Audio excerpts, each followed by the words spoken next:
Hola, bones. Me dic Rafael Verdiell, soc d'Amposta, a la comarca del Montsià, i em dedico al conreu de l'arròs i l'olivera. I també, des de fa 5 anys, soc el responsable sindical de l'àrea de maquinària. És una àrea complexa sindicalment, afecta cada cop que intentem fer alguna cosa, afecta a 3 ministeris, Agricultura, Indústria i Interior. Com ja podeu entendre, si és difícil convèncer un, convèncer els altres i que ells s'entenguin, doncs la cosa encara se complica una mica més. És una àrea bastant desagraïda, treballes moltíssim i els resultats arriben en comptagotes, però tot i així considerem que és una àrea que, per ser transversal i afectar tots els sectors, val la pena continuar treballant. Què és el que han fet durant aquests últims anys? En principi hem denunciat enganys de tot tipus. Recordeu, el fre de servei. Des de l'any 81 era obligatori posar fre de servei als tractors i fins a 31 anys després, quan van començar a inspeccionar els tractors, concretament aquest mecanisme, ens vam adonar que molts tractors no portaven el fre de servei. Això comportava una de dos, o que el fre de servei s'havia de posar, se l'havia de pagar el pagès, o que havien de rebaixar la càrrega màxima que podia portar aquell tractor, en la qual cosa vol dir que si només són 3.000 quilos, el tractor més el remolc ja hi pesava i per tant per a transportar mercaderies no podíem fer servir aquell tractor. Vam negociar en l'ANSEMAT, que són l'Associació de Fabricants i Distribuïdors de Maquinària. Vam arribar a un acord perquè se'n fessin càrrecs ells, però després d'una reunió que van tindre ells conjuntament amb el Ministeri d'Indústria, el propi Ministeri d'Indústria va revocar aquest acord que nosaltres vam tindre. Per una altra part, també ens hi vam trobar en remolcs per a transportar mercaderies, en dos eixos que molts venien per a transportar 19, 20, 21 i 22.000 quilos, quan en realitat després descobreixes que la massa màxima per ells són 9.000 quilos, per tant 9 i 9, 18, i tot el que passava d'aquí era una il·legalitat i en la qual cosa vam tindre que rebaixar la fitxa tècnica. També ens hi hem trobat en tractors, en l'arc de seguretat. Algunes empreses venien el tractor sense arc de seguretat i quan anaven a passar a la inspecció se trobaven que no els hi passaven perquè no portaven l'arc. Bueno, tenien que anar al concessionari, comprar l'arc i posar-se'l. Per tant, un engany més, no? També ens hi vam trobar en gent que s'hi va posar una cabina. Aquesta cabina, quan se va canviar la normativa d'inspecció de les ITVs, no la van acceptar perquè no estava homologada, i ara recentment el que ens hem trobat en aquest aspecte també és tractors en arc de seguretat legal, que el pagès s'ha posat una cabina per protegir-se del fred, i després de molts anys de passar les inspeccions, ara resulta que no els hi passen. No els hi passen perquè ells entenen que és una doble mesura de seguretat. Nosaltres diem que no és una doble mesura de seguretat, que l'arc sí que ho és, però que en tot cas la cabina és un aparell de confort i no de seguretat, i en aquestes estem treballant. Per tant, en els temes de denunciar els enganys, vull dir, ja fa molt de temps que ja estem treballant, a veure si m'ho acabem sortint. També recentment ens hem trobat, fruit del decret de fertilització, tots sabeu que ha arribat la prohibició d'aplicar purins en vano, ara es tenen que aplicar en injectors i en tubs. Això comportava que s'hagués de canviar la instal·lació de les cubes, s'havia de posar aquests injectors i aquestes mànegues, i tant l'administració central com la catalana, Indústria, dient que això s'havia de contemplar com una reforma i que, per tant, calia un projecte, calia un estudi, havia d'estar homologat i havia de passar totes les inspeccions. Nosaltres diem que no n'estàvem d'acord, que això s'havia d'entendre com uns cultivadors detrás d'un tractor i que, per tant, no en teníem més. Bueno, després de batallar-ho moltíssim, al final ho vam acabar aconseguint.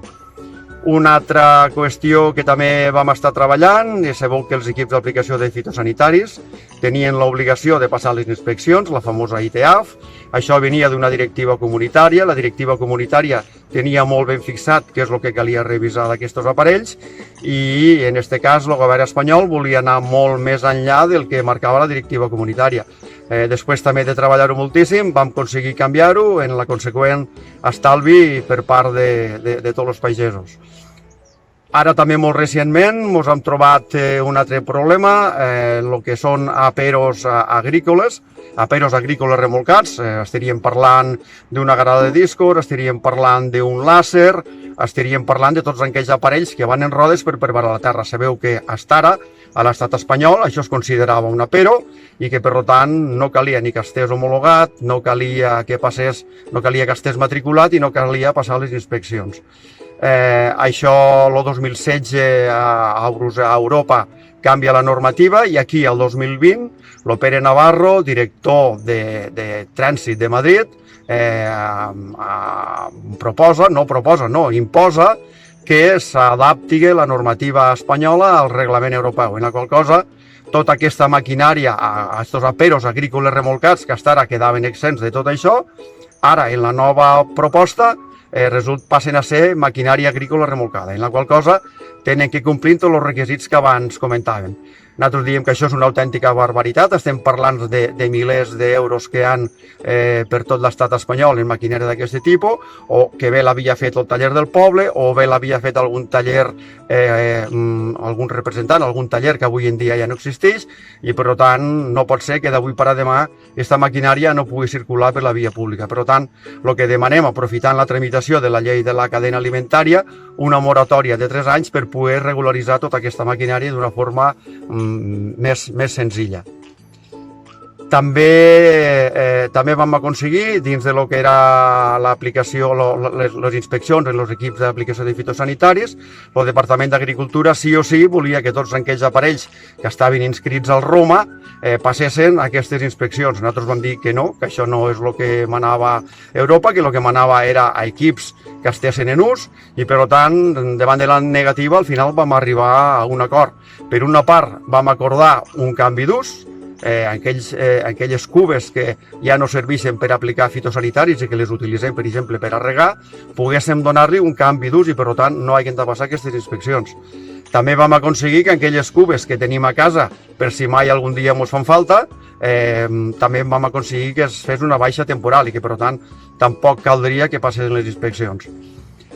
També hem estat treballant en tot el tema d'ajuts de maquinària. Sabeu que està en modernització és molt limitat, sabeu que només entra noves tecnologies, però tot i així vam aconseguir que poder evitar els 3 pressupostos que ens demanava en un principi i vam fer un tipus de mòduls. També vam aconseguir que el pressupost augmentés fins a 30 milions d'euros. També hem estat treballant en el Pla Renove, com sabeu, tots els anys quedem curts de diners i, per tant, el que estem demanant és que aquest Pla Renove sigui única i exclusivament si no hi ha prou diners per a professionals. Per tant, com veieu, de feina n'hi ha moltíssima i, per tant, en els propers anys continuarem treballant perquè l'estat espanyol apliqui la facultat que li dona la Unió Europea en quant a passar les inspeccions als vehicles. Se pot aplicar o no, de fet hi ha estats de la Unió Europea que no passen aquestes inspeccions, per tant el que li demanem a l'estat espanyol és que això ho faci com ho fan també a altres països. També, aprofitant la tramitació de la llei de la cadena alimentària, hi ha grups polítics que ens donen suport i, per tant, per mig d'aquí també demanarem que ens apoyen. I també, si tot això no en podem acabar sortint, el que estem demanant, ara que està en tramitació la normativa de les ITBs, és que si és que hem de passar les ITBs siguin totalment gratuïtes per als pagesos. És per això que us demanem no només que ens feu confiança, sinó també que apoyeu aquest projecte. Entre tots hem d'aconseguir que se'ns tingui en compte a l'hora d'abordar qualsevol canvi que ens afecta a nosaltres. Fidels al nostre lema, més lluites, més país, més pagesia.